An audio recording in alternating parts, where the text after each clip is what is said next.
Audit Chapter 4 Special Aspects of Auditing in an Automated Environment.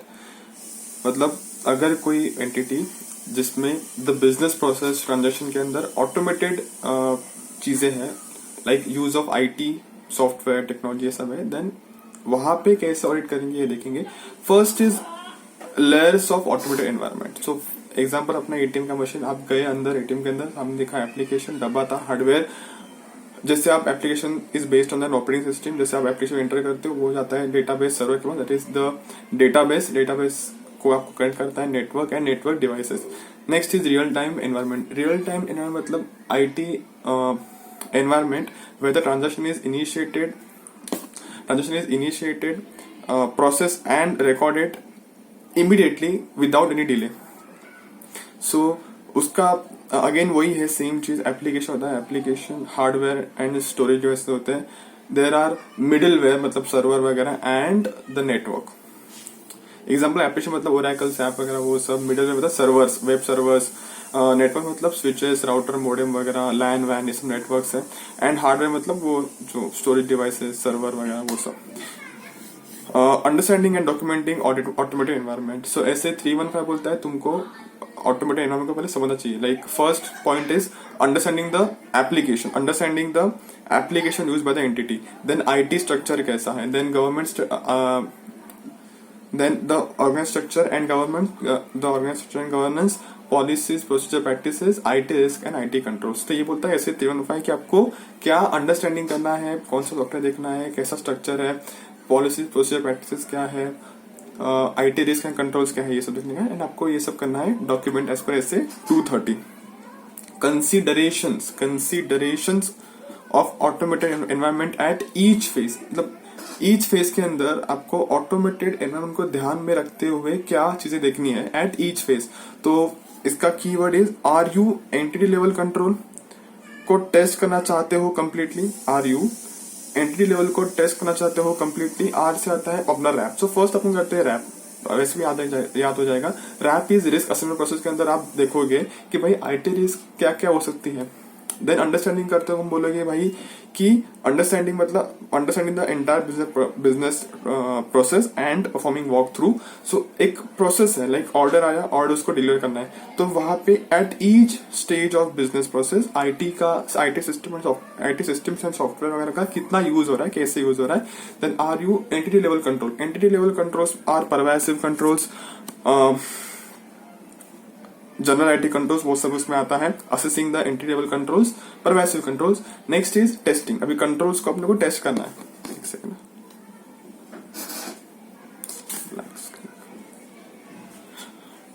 Controls मतलब ठीक है, testing करना. अभी ये टेस्टिंग का कितना एक्सटेंड होगा ये डिपेंड होता है the result of general controls. Testing में हम लोग क्या करेंगे, the information produce by the entity. हम लोग ये डेटा डालेंगे, how the entities information system process the report and generate the report. ये अपने चेक करना है. And last is completion stage. वहां पे हम लोग करेंगे कैट एंड एनालिटिकल प्रोसीजर्स का यूज करेंगे. Next is enterprise risk management, ERM. It's a wide term. Enterprise risk management पहले आपको भाषण देने का है कि भाई आजकल बिजनेस का volatility, unpredictability and pace of change बहुत है, ग्लोबलाइजेशन है, use of technology, this and that everything. Examples क्या है basically, examples of risk includes. Risk के अंदर क्या क्या आता है, मार्केट रिस्क है, रेगुलेटरी कंप्लायंस रिस्क है, ऑपरेशनल रिस्क है, क्रेडिट रिस्क है कि कोई पैसा लेके भाग जाएगा. You have financial reporting risk. ऐसे बहुत सारे रिस्क है. प्रोडक्ट और प्रोजेक्ट रिस्क है. तो ये सब रिस्क इंक्लूड होता है. Then is RAP. RAP is a part of risk enterprise risk management only. RAP involves considerations for. मतलब आप रैप करते हो क्या ध्यान में रखोगे. तो मैं बोलता हूँ फर्स्ट रिस्क को आइडेंटिफिकेशन करना, assessment criteria, risk identification, assessment criteria, defining key performance and risk indicators. So first is define करो क्या आपको क्या रिस्क आइडेंटिफिकेशन, रिस्क को आइडेंटिफाई करो. Then assessment against various criterias. Then third is key performance and risk indicators. Then entity का risk appetite कितना है, risk को असेस करो रिस्क को, एंड फिर उसको प्रायोरिटाइज करो एंड बेंचमार्किंग. सो ये सब है considerations. Next is typical risk assessment process would be given below. Risk assessment process कैसा होता है, मतलब कैसा होता है, रैप में क्या देखने का है, कंसिडरेशंस मुझे मैं बोला अभी वो, और रैप कैसा होता है तो ये हम बोलेंगे भाई first your define business objectives and goals. तो ये मेरे बिजनेस के गोल्स है, उसको क्या इवेंट्स है which are affecting the achievement of the target objectives. So ये मेरे define the business objectives and goals and the events that are affecting the achievement of goals. फिर उसको थोड़ा साइड में लो, तो ये मेरे बिजनेस गोल्स, ये इवेंट्स जो उसको रोक रहे, उसको थोड़ा मैं साइड में लेता हूँ, उसको मैं साइड में लेके असेस द लाइकलीहुड एंड उसका इम्पैक्ट क्या है, assess the likelihood and impact. फिर उसको तुम लोग रिस्क को रिस्पॉन्ड करोगे ताकि रिस्क को मिटिगेट हो जाए, एंड फिर जो छुट्टा नीचे बचता है assess the residual risk. So objectives, events that are affecting, society में लिया, assess the likelihood and impact, respond and mitigate, and दो जो बीच में रेसिडुअल रिस्क है उसको असेस कर लिया। तो ये है रैप का प्रोसेस कैसा होता है basically. Then types of controls. Types of controls मतलब एक होता है जनरल कंट्रोल्स, एक होता है application controls. General IT controls pervasive होते हैं, वो हर एक एप्लीकेशन को अप्लाई होते हैं। ये सब वो डेटा का integrity, information security of data, वो सबको कॉमनली बेसिकली प्रोटेक्ट करता है। तो important question is general IT controls के अंदर क्या आता है, जनरल आईटी कंट्रोल्स में क्या आता है। तो आप एक बेसिकली समझो कि आपके सामने एक कंप्यूटर है, आप ऑफिस के अंदर गए, आपके कंप्यूटर आपने ओपन किया, जैसे ओपन किया वहां पे दिखा पासवर्ड, तो फर्स्ट इज एक्सेस सिक्योरिटी, ठीक है, पासवर्ड एंटर किया, फिर आप यूज करोगे सम एप्लीकेशन, सम सॉफ्टवेयर आप यूज करोगे, तो एप्लीकेशन आप यूज करोगे, यूज मतलब एक्वायर करोगे, उसमें कुछ चेंजेस करोगे, उसको मेंटेन करोगे, इसके लिए भी होता है ये, इसके ऊपर भी कंट्रोल होना, the system of application software acquisition change and maintenance, इसका भी एक सिस्टम होता है। ऐसा नहीं कोई भी आके यूज करेगा, चेंज करेगा, एक्वायर करेगा, ऐसा नहीं होता है। तो फर्स्ट चीज एंटर मतलब पासवर्ड मतलब access security, then application use access maintenance, software system software use access maintenance, then fourth one is program change. अगर आपको प्रोग्रामिंग कुछ करना है, फिर चेंज करना है, तो आपको सिक्योरिटी जनरल आईटी कंट्रोल के अंदर आता है कि प्रोग्राम के अंदर चेंज करना है। Next is data centre and network operations को भी एकदम सिक्योर रखने का, ये सब है general IT controls. Next is application controls. Application controls के अंदर आता है automated and manuals, both are included. They application controls can be preventive as well as detective. तो एक होता है ऑटोमेटेड, एक होता है मैनुअल, एक होता है प्रिवेंटिव, एक होता है detective. Automated application controls are embedded into IT applications. तो कौन से ऑटोमेटेड एप्लीकेशन कंट्रोल्स होते हैं, the type of automated IT controls, ऐसा एक क्वेश्चन आ सकता है। तो उसमें आप लिखोगे कि ले एमआरएस एप्लीकेशन कंट्रोल, मतलब एल से लिमिट चेकिंग, ई से edit checks and validation of input data, क्या डेटा सही डाल रहे हो, लिमिट जैसे नंबर डालो तो भाई 10 डिजिट डालो, उसके ऊपर मत जाओ। अगर कोई एडिट करे तो वो चेक। एम से आता है mandatory data fields, like first name तो होना ही चाहिए, लास्ट नेम नहीं है, ठीक है, फर्स्ट नेम होना चाहिए, मैंडेटरी डेटा चेक्स। आर से रीजनेबलनेस चेक, रीजनेबलनेस है क्या। एस से आता है your sequence number check, 1 2 3 4 5 6। Attendance या फिर अटेंडेंस कोई डब्ल्यू और नंबर, तो वो सीक्वेंस होना चाहिए, एक्सेप्ट। एंटिटी रोल नंबर वगैरह वो सब। Entity level risk and controls, ELS. Entity level risk क्या होता है, वो ये जैसे बोला मतलब उस परवेसिव होता है, बेसिकली वो एप्लीकेशंस, हाँ these are entity level controls are subjective. किसी एंटिटी को क्या कंट्रोल चाहिए वो सब्जेक्टिव है, एंड उसी के लिए जहां पे होती है सब्जेक्टिविटी वहां पे आते हैं प्रोफेशनल एंड उनका प्रोफेशनल जजमेंट। तो एंटिटी लेवल कंट्रोल्स के दो पार्ट है, एक है direct control, direct entity level control, एक indirect entity level control. Direct entity level controls directly prevent detect and correct करते हैं मिसस्टेटमेंट्स को। It is a one level higher or one level up than the business activity and transaction level. रोजमर्रा के काम से उसके थोड़े ऊपर होते हैं, ताकि वो ऊपर से देख पाए, इसलिए वो ऊपर होते हैं। And the indirect entity level controls are not specific to any account balance transaction disclosure, हम उसको टैड बोलते हैं। तो किसी टैड के लिए स्पेसिफिक होता नहीं है, it is pervasive control. It contributes indirectly to the effective operation of direct entity level controls. तो ये जस्ट उसका ये है। For example code of conduct, ethical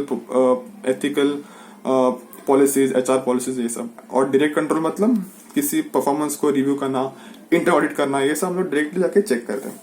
next is whistle blower policy. Whistle blower policy अगर है company के अंदर basically, तो ऑडिटर एज एज ऑडिटर आप क्या करोगे, आपका क्या काम है, तो you have to understand and evaluate. तो फर्स्ट हम तक पूछेंगे does the company have whistle blower policy, question mark. Second, if it has whether it is proper documented and approved है। सेकंड, खाली डॉक्यूमेंट पे ही है क्या एम्प्लॉय लोग को बताया, whether it is communicate to all the employees, हाँ खाली बताया, उनको पता है कि इसका पर्पस क्या है, ये क्यों है, ये कैसे यूज करने का। So basically, are the employees aware of this policy and understand the purpose of this whistleblower policy? हाँ. Then third, next question is, क्या एम्प्लॉय को प्रॉपर ट्रेनिंग दिया क्या टू अंडरस्टैंड द पर्पस वगैरह, वही पॉइंट है। Next is monitor the effectiveness of, does the company monitor effectiveness of policy time to time, क्या ये पॉलिसी इफेक्टिव चल रहा है कि नहीं है।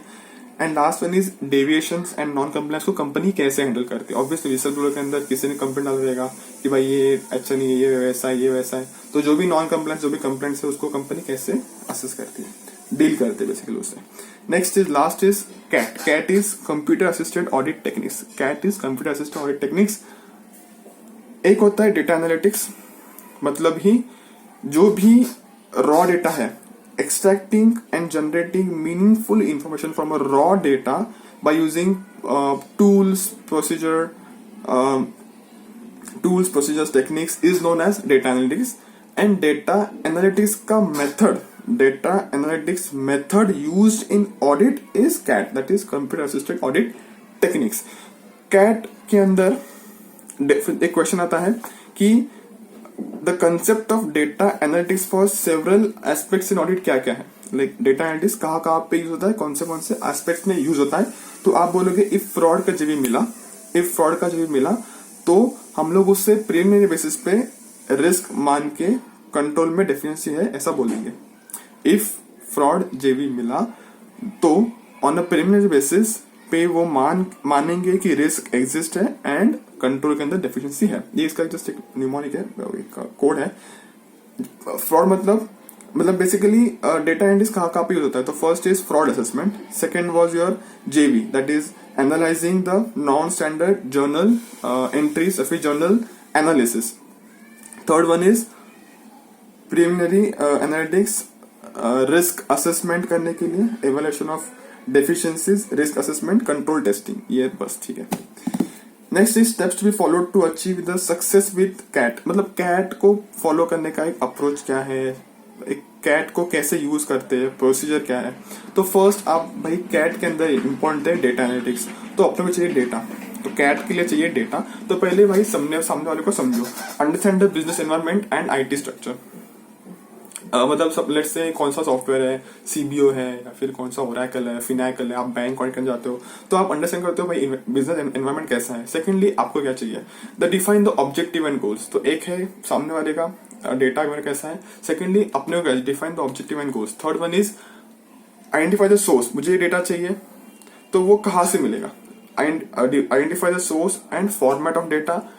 एक बार सोर्स मिल गया तो वहां से एक्सट्रैक्ट कर लो, एक्सट्रैक्ट करने के बाद सी से आता है कंप्लीटनेस, एक्यूरेसी एंड वैलिडिटी, मतलब डेटा कंप्लीट है क्या, जो डेटा मिला वो कंप्लीट है क्या। देन सेकंडली आप उसके ऊपर आपके एक्सेल के लगाओगे, फॉर्मूला लगाओगे, मतलब you will apply the criteria, सी से क्राइटेरिया ऑन इट।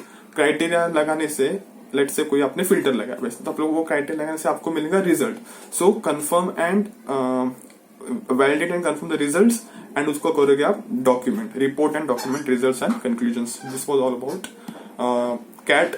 फिर standards, guidelines and procedures using relevant framework and best practices. MCQ के लिए कुछ नाम याद रखो खाली। स्टैंडर्ड्स एंड ऑडिटिंग के अंदर बोला है कि कैट को कैसे वह यूज करना है। सेक्शन 143 के अंदर बोला है कि auditor has to provide an opinion on the internal financial control and financial reporting, IFC and FR। फिर सर्वेलेंस ऑक्सिलरी एक्ट ऐसा कुछ है, सॉक्स करके। फिर IOSO है, ITIL है, इंफॉर्मेशन टेक्नोलॉजी इंफ्रास्ट्रक्चर लाइब्रेरी, ये सब एमसीक्यू के लिए नाम याद रख लो। The payment card, the payment card industry.